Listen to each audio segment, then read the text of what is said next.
Olá, pessoal. Estamos aqui para acho que é a nossa quinta aula, e uma aula que para vocês eu acho muito importante.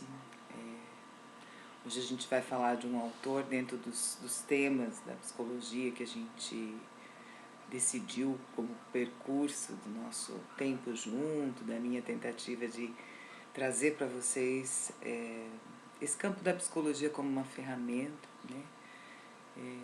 Hoje eu escolhi falar disso com um autor que eu penso que é um dos mais importantes para vocês como operadores do direito. Um autor que eu vou fazer questão de contar a história dele, para vocês conhecerem o percurso, que eu acho que isso facilita para compreender por que a escolha dele e para ajudar, para introduzir a hipótese teórica dele, que a gente vai trabalhar nessa aula. O Jorge Trindade foi promotor de justiça, terminou a sua carreira como procurador, que é o nível mais alto da carreira da promotoria, se aposentou como procurador. Mas no meio desse percurso, em determinado momento da vida dele, ele começou a se questionar que ele estava fazendo qualquer coisa menos aquilo que dizia o nome do cargo dele, que era promover a justiça. E ele começa a se questionar muito e decide então fazer o curso de psicologia. Se forma psicólogo e hoje, além de promotor aposentado, é um dos psicólogos jurídicos mais respeitados, não só no Brasil, América Latina, também trabalha na Europa. Então, como alguém que já esteve, que atuou, né, tanto na psicologia como no direito, a produção dele dentro da psicologia jurídica e em especial para os operadores do direito é muito bem-vinda, muito respeitada. Então, vamos lá. Então, essa é a nossa ideia hoje, então, é conversar sobre psicologia jurídica, né, falar da perspectiva de atuação desse profissional a partir do trabalho do Jorge Trindade, né? Ele traz para a gente, dizer para vocês, assim, eu coloquei no material de vocês e vou falar disso para vocês, porque eu acho importante a compreensão do percurso dele, né? A partir do momento que ele se graduou em psicologia, ele passa a fazer um percurso acadêmico dentro dessa área e vai fazer primeiro um mestrado em desenvolvimento comunitário. O que é isso? Ele foi entender como é que a gente se desenvolve juntos. É o primeiro exercício acadêmico dele. Depois ele fez um doutoramento, né, em psicologia e saúde mental, ou seja, para pensar a subjetividade e a promoção de saúde, né, que é tão importante e uma determinação ética desse campo, né. Depois do doutoramento, ele fez Quando a gente, por exemplo, eu sou doutora, mas eu ainda não posso escrever em meu nome. Se eu quiser fazer um texto para uma revista, para um jornal, eu escrevo minha opinião, o que eu penso. Mas se eu for fazer um texto acadêmico, eu preciso, aquilo que eu pensar, a ideia que eu quiser expor, eu preciso encontrar um autor livre-docente, que já escreve em seu nome, que eu possa citar. Eu tenho que recorrer ao conhecimento acumulado do meu campo para escrever algo que seja cientificamente aceito. Depois do doutoramento, pode-se fazer um outro processo acadêmico, que aí é a livre docência. Eu poderia, então, falar em meu nome. Jorge é livre docente em psicologia jurídica. Então, ele já fala no nome dele e nós vamos trabalhar hoje com uma hipótese teórica dele, né, que ele insiste veementemente. Professor também, professor de graduação, de pós-graduação, não só na área da psicologia jurídica, mas também na área da criança e do adolescente, que foi a área que ele atuou como promotor durante toda a sua vida, né? Ele forma promotores hoje. A sua bibliografia, né, de que ele já escreveu, né, também é vasta. Vocês vão ver lá no material que vocês vão ter, em especial um livro que ele faz, né, como a gente viu lá, que o Miri Lopes fez o primeiro manual de psicologia jurídica, ou seja, agrupou tudo que se fazia, né, naquele momento no campo da psicologia jurídica, no encontro do direito com a psicologia. Ele faz um manual que é prefaciado pelo Miri Lopes. O Miri Lopes, a gente viu que ele começou a produzir lá na Espanha, foi o primeiro a ser professor tanto do direito quanto da psicologia. E aí depois ele vem viver no Brasil. Aquele primeiro curso que a gente viu no Rio de Janeiro, que era específico para pensar a psicologia na área forense, contou com a contribuição do Miri Lopes, que já vivia no Brasil a essa época. O Miri Lopes faz o prefácio do livro do Jorge Trindade, que chama Manual de Psicologia Jurídica para Operadores do Direito. Esse livro, gente, é um tratado. Tudo que a gente vai falar hoje está absolutamente desenvolvido de maneira robusta, gentil. É um autor que, para vocês terem ideia, ele trabalha a parte teórica e prática de cada um dos temas com muito rigor e com muita generosidade, discutindo a prática. Ele faz até a generosidade, eu acho, de ter um capítulo nesse livro que ele traz questões, como ele trabalha, ele atua em comissões editoriais, em comissões que elaboram, né, questões para concurso dos mais diversos, para operadores do direito, para psicólogos que vão trabalhar na área jurídica, para delegado. Nesse assunto, né, os assuntos que envolvem a relação da psicologia com o direito, ele monta as questões.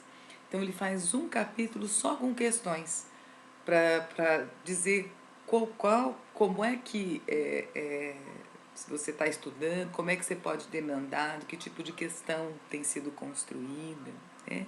Então é um livro bastante robusto, de quase 900 páginas, e a gente vai também, acho que dizer que além da produção acadêmica, que vocês vão ter as referências lá no material, se vocês quiserem procurar,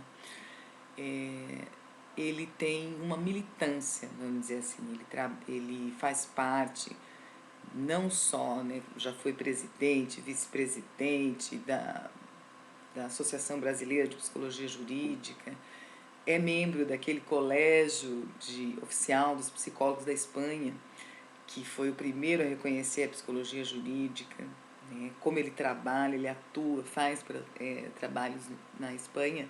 Quando você vai atuar como profissional num país, você tem que estar vinculado ao órgão de classe daquele país.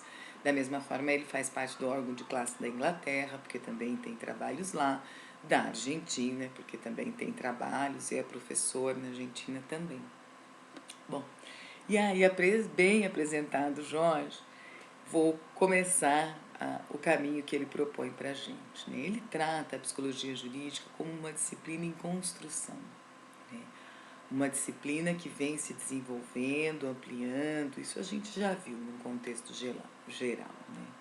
Mas a hipótese por que ele acredita que essa disciplina tem que continuar se construindo e se fortalecendo, a hipótese teórica do Jorge é a seguinte, é que os erros jurídicos, lembra que ele ficou lá com a questão, não estou produzindo justiça, e para ele não estava conseguindo, porque ele não, e por que ele foi fazer psicologia?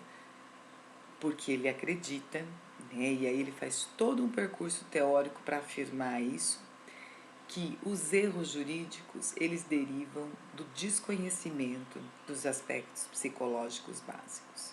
Os erros no judiciário aconteceriam porque os operadores do direito não têm conhecimento básico do comportamento humano. E ele diz que esse conhecimento poderia qualificar a justiça E aí ele vai dizer assim, vai nos convidar para pensar, né? Onde é que esses conhecimentos poderiam ser importantes, né? Por que ele julga importante? E aí ele começa dizendo que parece que a gente não tem dúvida de que, lembra que a gente falou, aquele pensamento engessado do jurista, que só o saber dele é bom, que os outros, desprezando os outros saberes, isso vem sendo superado, né? Com a contribuição de outros saberes, não só da psicologia, mas da sociologia, de uma junção de saberes, de uma composição. E que isso, obviamente, tem feito com que o campo do direito tenha se aperfeiçoado, agregando todos esses outros conhecimentos, né? Mas, ele diz, ainda é razoável a gente dizer que uma boa parte dos erros jurídicos está associada ao desconhecimento dos assuntos psicológicos essenciais. Nesse momento, ele relaciona com a medicina, por exemplo, né? Dizendo que se a gente prestar atenção nas consultas médicas, muitas delas seriam evitadas, são muito mais um problema emocional, psicológico, do que uma questão médica, né? E dizer para vocês, em especial nesse momento sanitário, né, de crise que a gente está vivendo, eu tenho nos últimos meses atendido o que a gente chama de urgência, que são crises de ansiedade, sintomas, né? Que é isso? A pessoa chega com uma porção de sintoma, taquicardia, sudorese, falta de ar, mas sintomas que são desconectados com a questão fisiológica, ou seja, é real, é concreto, uma crise de ansiedade é algo que não se controla, tipo, eu vou me controlar e vou ficar bem, não é nada disso, mas que não é com medicação e uma terapêutica, né? À medida do possível, essas pessoas passam, são ouvidas, conversam, e a terapia medicamentosa, logo depois de uma ou duas conversas, que é o que eu tenho conseguido com cada um, pelo número de pessoas que têm enfrentado essa dificuldade específica, os sintomas já cessam. Ou seja, são questões emocionais impactando no corpo. Então, o conhecimento e o espaço para esses aspectos psicológicos para a medicina desdobra numa qualificação do atendimento, né? Para o Jorge, no campo jurídico também, né?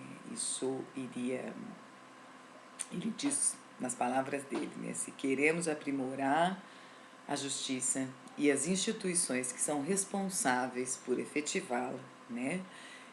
Nós devemos conhecer os mecanismos psicológicos do comportamento humano. E esse conhecimento, para ele empresta a definição de um outro autor, que é o Spota, que diz que o advogado é o primeiro juiz da causa, né? Se o campo do direito é o campo das decisões, o primeiro a decidir sobre uma causa é o advogado, que a aceita ou não, que decide os rumos que vai tomar em relação a essa causa. Então ele diz assim, o primeiro juiz da causa, que é o advogado, já precisa ser capacitado nessa temática, assim como os promotores, que vão viver com esses conflitos o tempo inteiro, os juízes, em especial, que vão ter a missão de resolver efetivamente esses conflitos. O juiz vai concretizar, né, o pedaço, né, o domínio do campo do direito, que é o dever ser, né, a prescrição, o que vai ser feito, né, a partir do conflito. E aí ele convida a gente a pensar, né, onde pode ser importante. Vamos pensar nas questões de família. Separação, quais são as demandas que chegam do sistema de justiça? Separação, divórcio, regulamentação de visitas, guarda, adoção, ou seja, todas essas questões envolvem um monte de questões emocionais.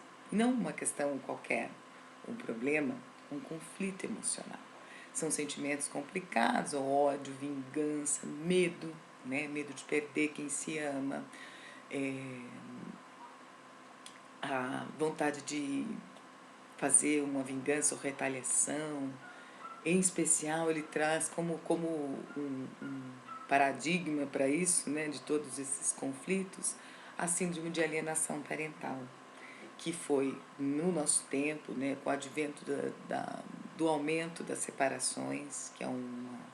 Lembra, né, como a sociedade é dinâmica nas suas relações, o direito precisa acompanhar, né, porque o direito vai fazer o regramento. Então, a gente teve, por diversas questões, as pessoas já não têm o mesmo suporte para estar numa relação, e o número de divórcios aumentou muito, e apareceu esse evento de um cônjuge, né, de um dos genitores, tentar destruir a imagem do outro genitor para o filho. Isso é considerado, né, ao acontecer, foi considerado doença pela medicina e crime pelo direito. Com, né, construindo o que a gente chama de síndrome de alienação parental. Algo altamente comprometedor para a criança, né? A criança precisa ter parte do seu desenvolvimento, que não importa quem sejam esses genitores, a criança precisa preservar e entendê-los como heróis, né? Como capazes de lhe dar suporte, como as melhores coisas do mundo, que são literalmente, né, tudo para ela. É preciso que ela tenha essa certeza para o desenvolvimento. Imagina a complicação no desenvolvimento emocional de uma pessoinha, né? Quando um dos seus dois maiores objetos de amor tenta destruir o outro objeto de amor, né? Então, isso é um trabalho emocional feroz para a criança, porque ela vai construir, ela vai dar um jeito de manter os dois bons. E isso, às vezes, dá um trabalho emocional enorme, com consequências importantes, né?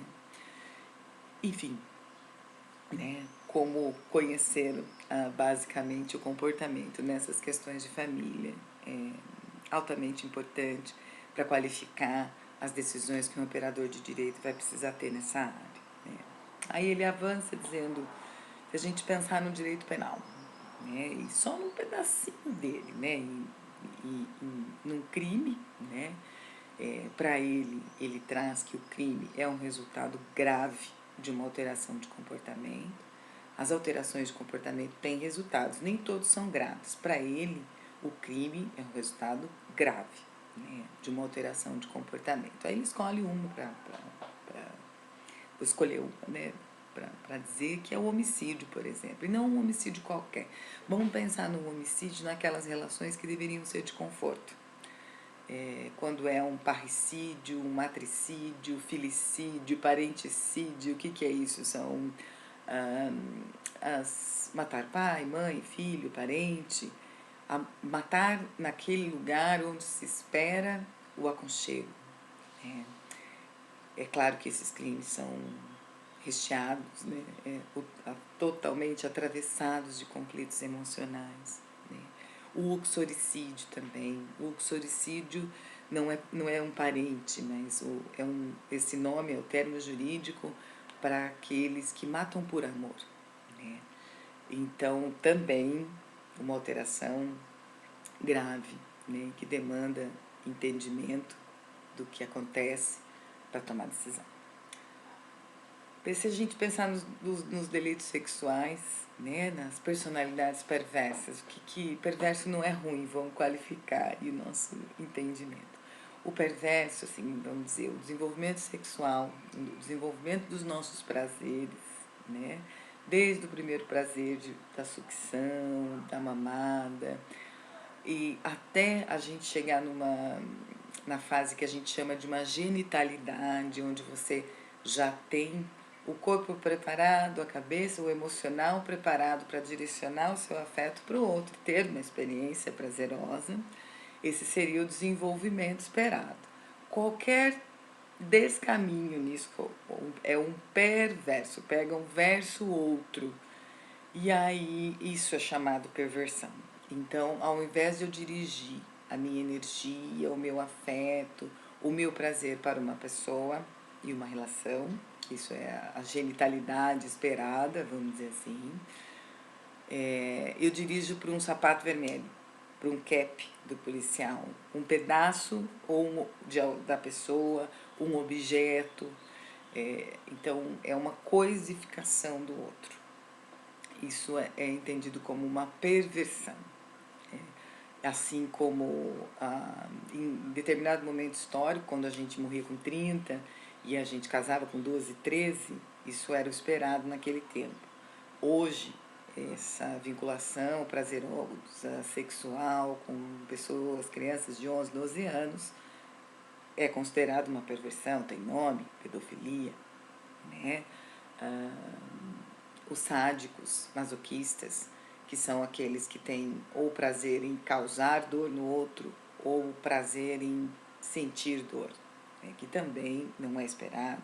Enfim, toda essa complexidade comportamental demanda conhecimentos, né, qualificados para o campo do direito. Especificamente também dentro do direito penal, tem a questão da responsabilidade penal, que a gente já viu, a questão da inimputabilidade, de poder não deixar para o juiz ou para os operadores decidirem de olhar, né, do senso comum, mas se essa pessoa tem condições de entender que aquilo é crime e se determinar com aquele entendimento. E se ela for inimputável, ter uma medida de segurança, uma resposta efetiva para essa.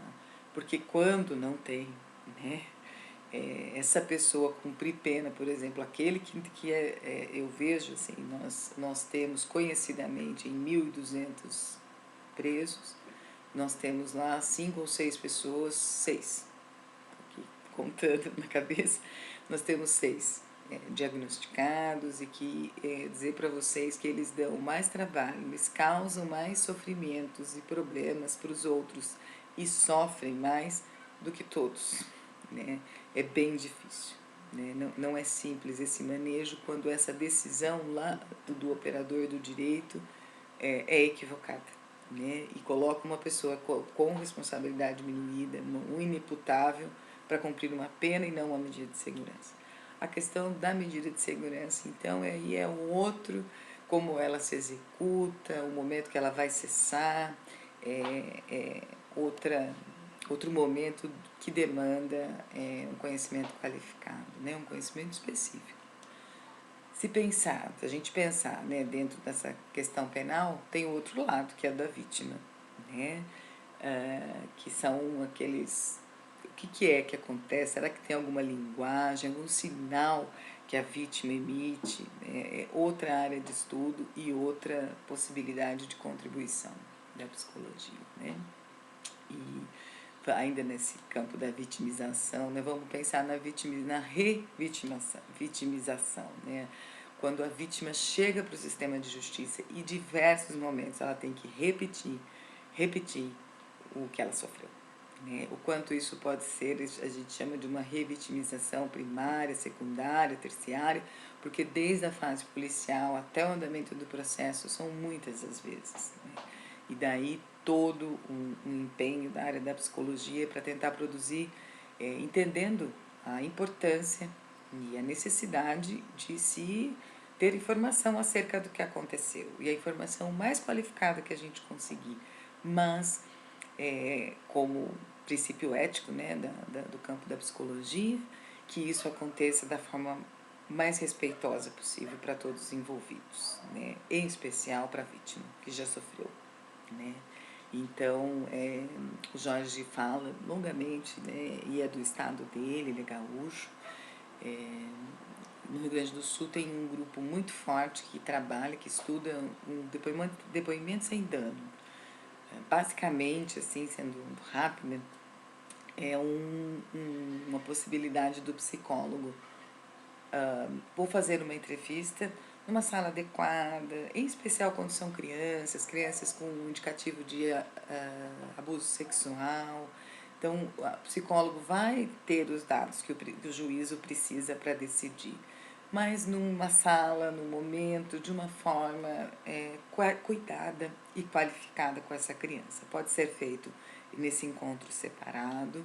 Tem alguns tribunais que trabalham com o psicólogo ligado, né, online, com o juízo e as partes, de maneira que ele vai, as partes podem perguntar coisas e o psicólogo vai tentando, da melhor maneira, conversar com a criança acerca disso. Ou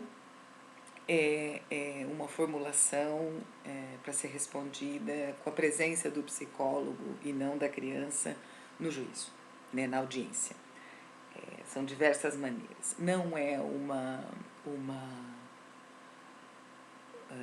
não são todos os psicólogos que concordam com o depoimento sem dano. Tem um grupo de São Paulo, por exemplo, o Tribunal de Justiça, que é muito contrário, que entende que isso é o psicólogo fazendo o trabalho que é do juízo, que o juízo é que tem que fazer, né?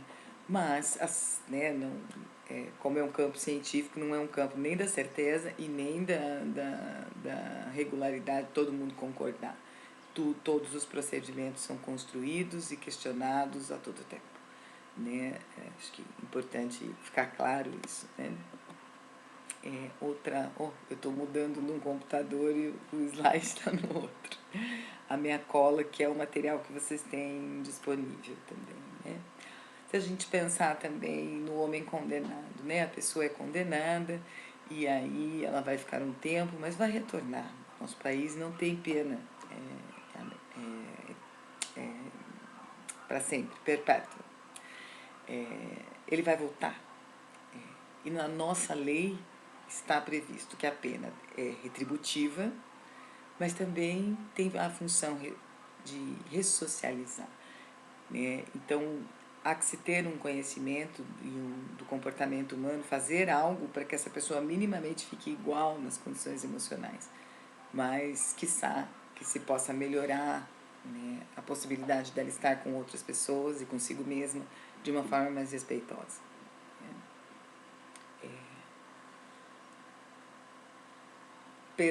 Se a gente pensar tanto na questão do idoso, né, legislações específicas agora, né, o idoso, né, precisa de um entendimento qualificado, em especial porque a maioria das violações de direito entre os idosos, né, são violência doméstica, né, são aquelas violências nas relações afetivas mais próximas.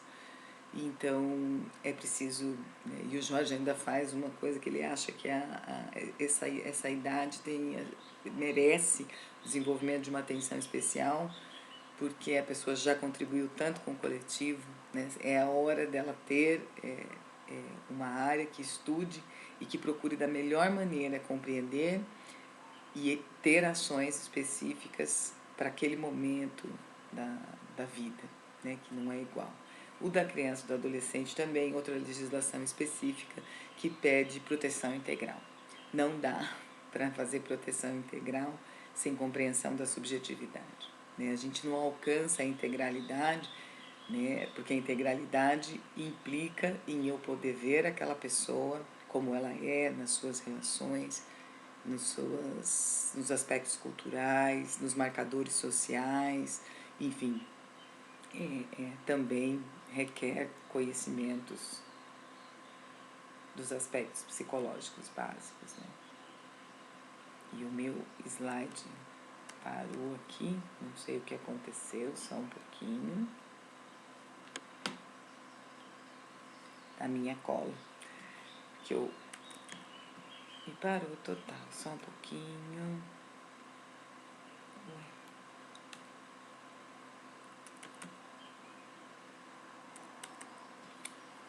Não sei o que aconteceu.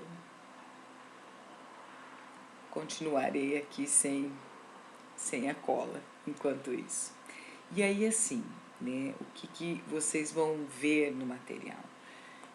Queria ter a cola, porque aí eu ia falando para vocês especificamente dos convites que o Jorge faz, né? Mas ele vai defender trazendo esses pontos, como a gente já falou, aonde a legislação vai pedir, né? Ele vai falar, por exemplo, do direito do trânsito, que também existe uma delegacia específica para responder, porque o trânsito, lembram lá do contrato social, daquele jogo entre o quanto da minha liberdade individual eu vou abrir mão em nome do coletivo. O trânsito, disfarçado de uma experiência individual, porque a gente acha que está sozinho, é uma das concretudes de como é que a gente lida com o coletivo, né? Não é à toa, né, que aquela pessoa que não tem, que a gente briga lá do pisca-alerta, né, aquela pessoa que liga o pisca-alerta, só um pouquinho, rapidinho, né? O que ela está dizendo para o mundo com essa decisão? Nesse momento, a minha liberdade individual é mais importante do que tudo, inclusive que o coletivo, né? Porque todo o regramento de trânsito é para proporcionar a melhor experiência coletiva, o fluxo de todos, não só o meu, não só a minha liberdade individual, mas que as liberdades possam transitar. E então, por todas as questões complexas que envolvem, tem uma delegacia específica para tratar disso, né? Então, que é importante o conhecimento das questões emocionais, obviamente, nesta delegacia, e também, né, para selecionar a questão da avaliação psicológica para o motorista, né, com todas as críticas que a gente tem, dos testes vulgarizados, né, que as pessoas têm no curso, tem aula para ir fazer o teste, que isso é bem complicado, mas bem feito, é muito bem-vindo e é importante que se tenha isso, que é uma qualificação daquele que vai para o trânsito, né? Que vai viver essa experiência coletiva sozinho, né? Achando que está sozinho. Também Jorge traz a importância da gente nos concursos, né, na questão do funcionalismo público, né, o quanto que a função pública demanda diversos conhecimentos, não só para seleção, porque esse profissional tem que ter características tanto de qualificação, né, de competência, quanto competências profissionais, quanto competências pessoais, para ser um ente público, para executar uma função do Estado. Função do Estado que normalmente é um dever para que as pessoas tenham direitos, né? Então, não é uma função qualquer, e ele traz assim, a importância do conhecimento qualificado, do comportamento, para selecionar essas pessoas, para desenvolver essas pessoas, para continuar fazendo os seus cargos e também para cuidar, né, daqueles que, em função da alta exposição ao risco ou responsabilidade, possa ter um sofrimento mental e precise de algum cuidado, de algum direcionamento, né, por algum comprometimento não consiga atender às suas demandas. Falando em comprometimento, né, também o Jorge lembra o quanto que é importante para ver no campo do direito civil, né, se as pessoas têm ou não condição de responder civilmente pelas suas ações, né, se podem tomar decisão de propriedade, decisões financeiras, ou se precisam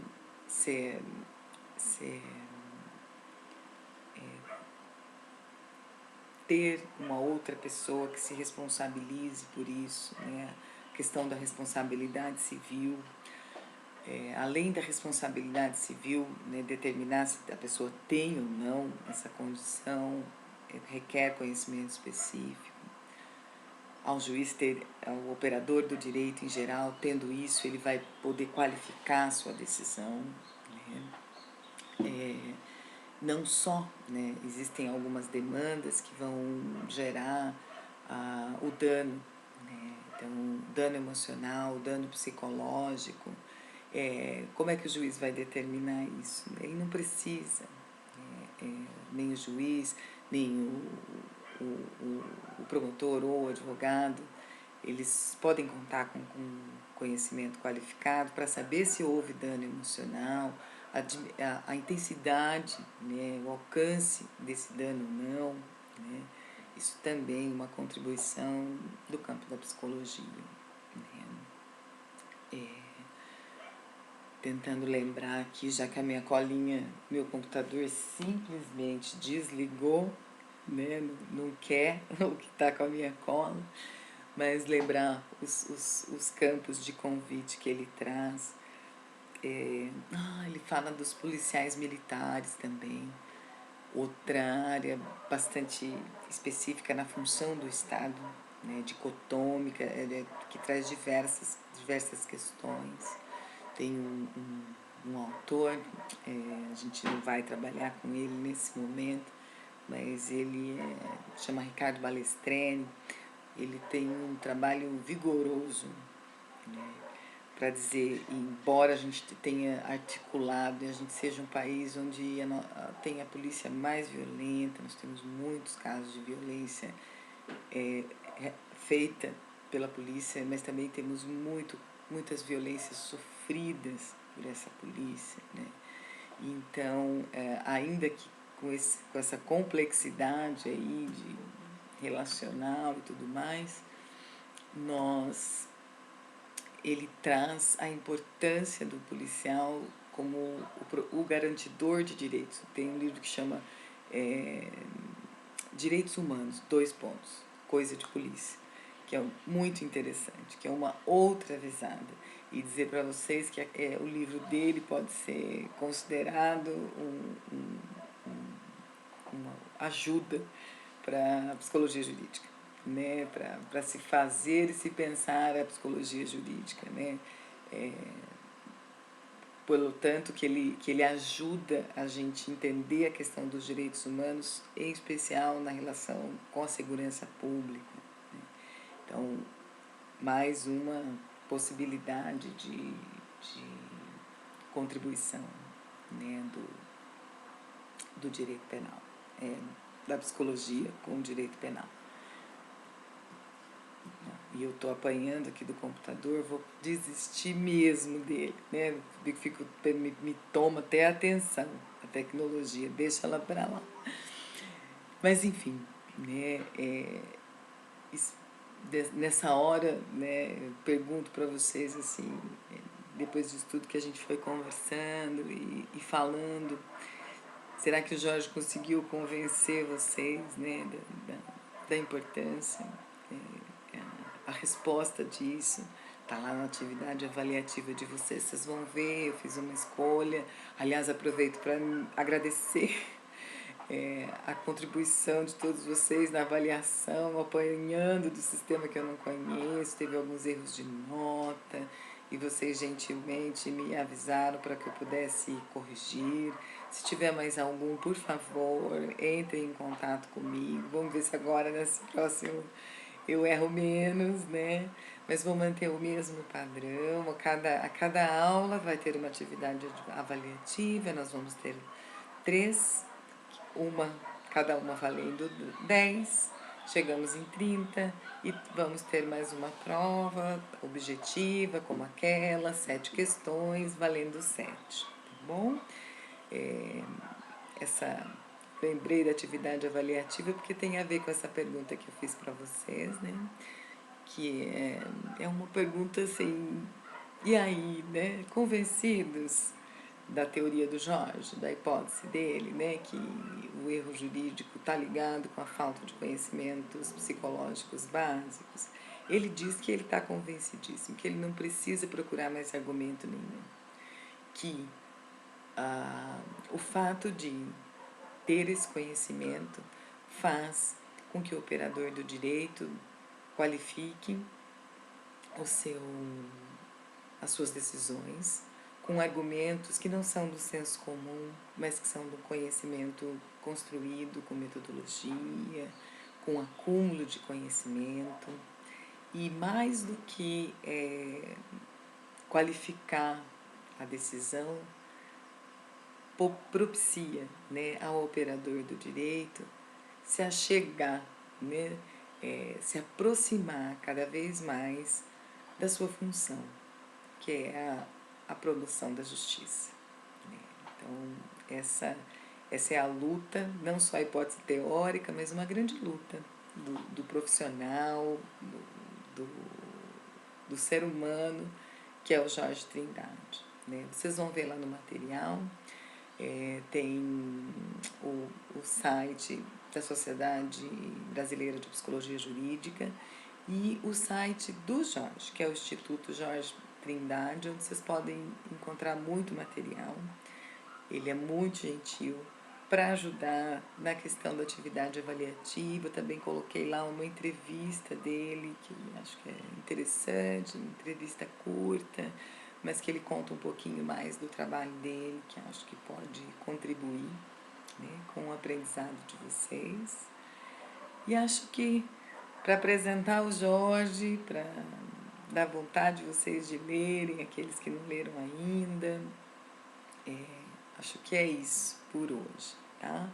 Continuo à disposição, fiquem à vontade de mandar um WhatsApp, eu me sinto perto de vocês quando vocês fazem algum contato assim. Nesse momento é o contato possível, né? Então, estou à disposição de vocês, espero que essa pequena conversa gravada aqui ajude vocês aí no processo de leitura, de construção do trabalho avaliativo de vocês.